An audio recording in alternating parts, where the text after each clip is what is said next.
Morning, friends. Hey, we're on Chapter 9, and Chapter 9 is The Key. That night, after all the clocks had been inspected and cleaned, Hugo opened the magic book.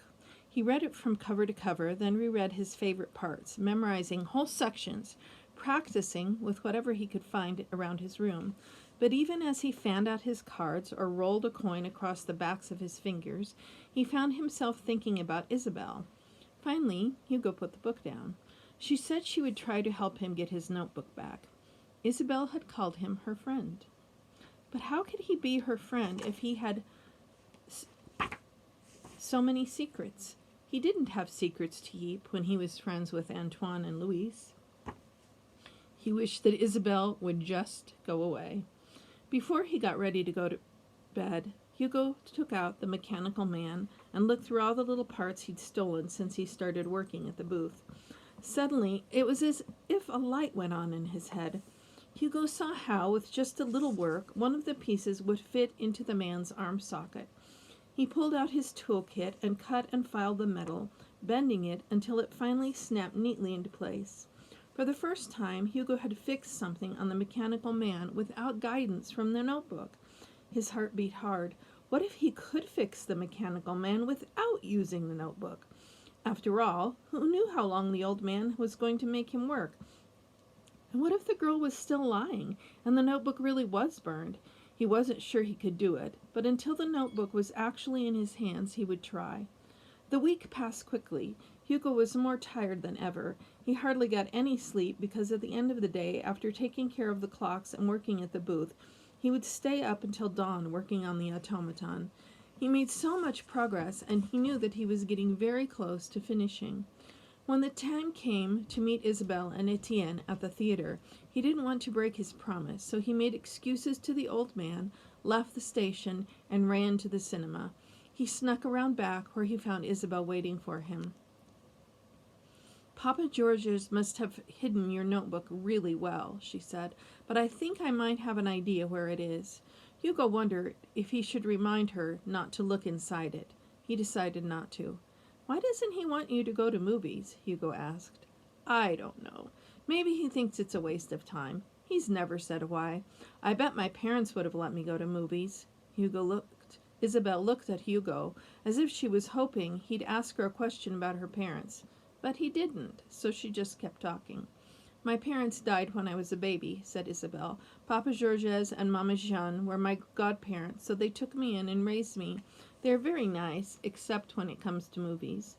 Hugo said nothing in response, so finally Isabel said, "I wonder where Etienne is. Usually opens the door for me by now." Hugo cautiously sipped around to the front of the theater and looked for Etienne. The manager of the theater, whose thin black hair was slicked across the top of his head, opened the door and said to Hugo, "What do you want?" The cigarette that dangled from his lips moved up and down as he spoke.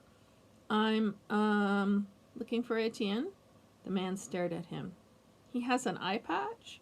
said Hugo. "I know who Etienne is," said the man as he smoothed his hair across his head and flicked his ashes toward Hugo. "I just fired him. We discovered that he has been sneaking children into the theater. Isn't that a terrible thing to do?" He glared at Hugo. Hugo backed away from the door, ran behind the theater, and told Isabel what had happened. "What an awful man. Follow me," Isabel said. She walked to the rear door and took out a bobby pin from her pocket. Hugo watched as she fiddled with the pin inside the lock until it clicked and the door opened. "How did you learn to do that?" asked Hugo. "Books," answered Isabel. Isabel poked her head inside to make sure that no one was watching, then held the door open for Hugo. They entered the back of the lobby, where photographs from upcoming films were tacked to a display case.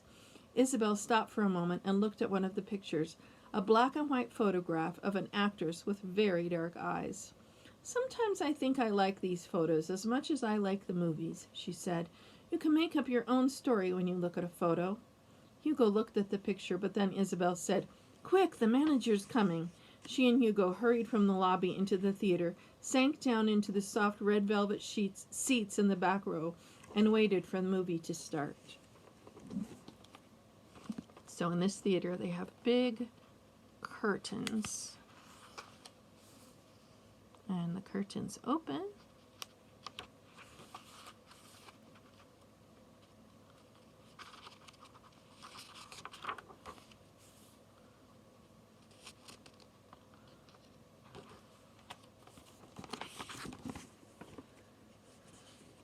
The blank white screen reminded Hugo of a brand new piece of paper, and he loved the wonderful whirring sound from the projector that filled the theater.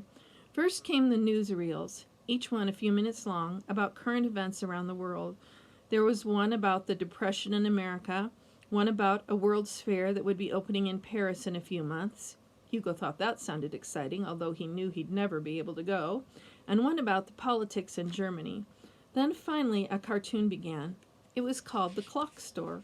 In it, an old man was lighting street lamps as night fell, and he passed a clock store. Inside, all the clocks were alive, and they were dancing to classical music. Hugo knew his father would have loved it. In the end, the music grew wilder as two alarm clocks had a fight. The curtains closed, everyone applauded, and the projectionist changed the reels. After a few moments, the curtains opened again, and the main feature, The Million, by a director named René Clair, began. It was about an artist, a lost lottery ticket, a criminal, a borrowed coat, and an opera singer, and it had been one of the most amazing chase sequences that Hugo could ever imagine. He thought every good story should end with a big, exciting chase. Time passed quickly in the darkness, and as the lights came up, Hugo didn't want the afternoon to end. He and Isabel looked at each other, their eyes still shining from the flickering images. Everyone filed out of the theater until the children were alone in their seats in the back of the room. Hugo stared at the screen as if he were still seeing the projected light, still hearing the sound.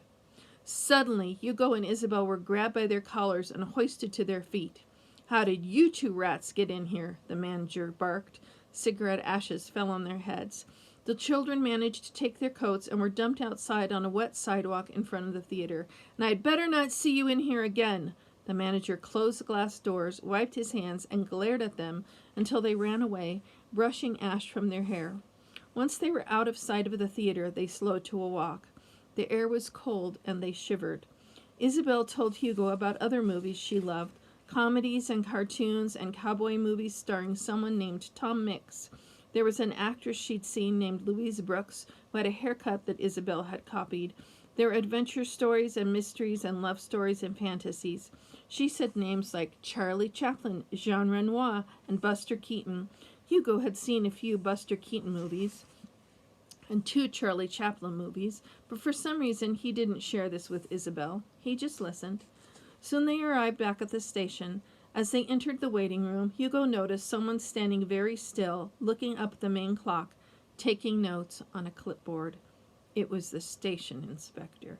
Hugo grabbed Isabel and ducked behind a bench nearby. He rubbed the buttons on his coat.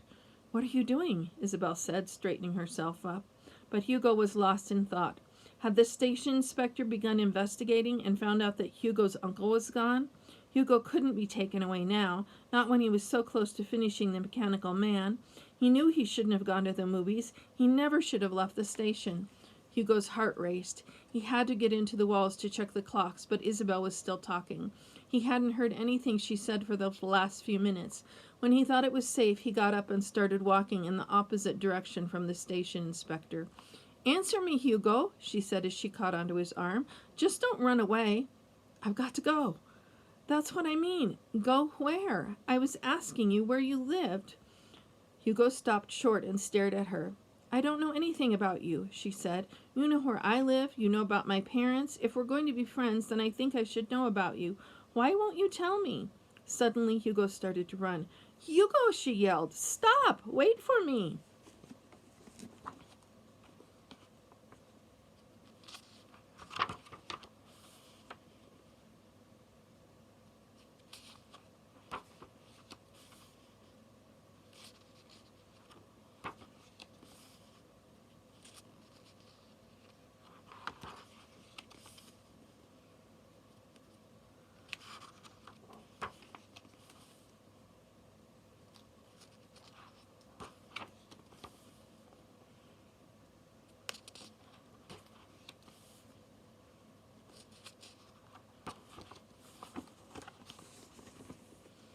Hugo helped Isabel to her feet, but he couldn't stop staring at the key. Isabel noticed and tucked it back into her dress. "Where did you get that?" Hugo whispered. "Tell me where you live."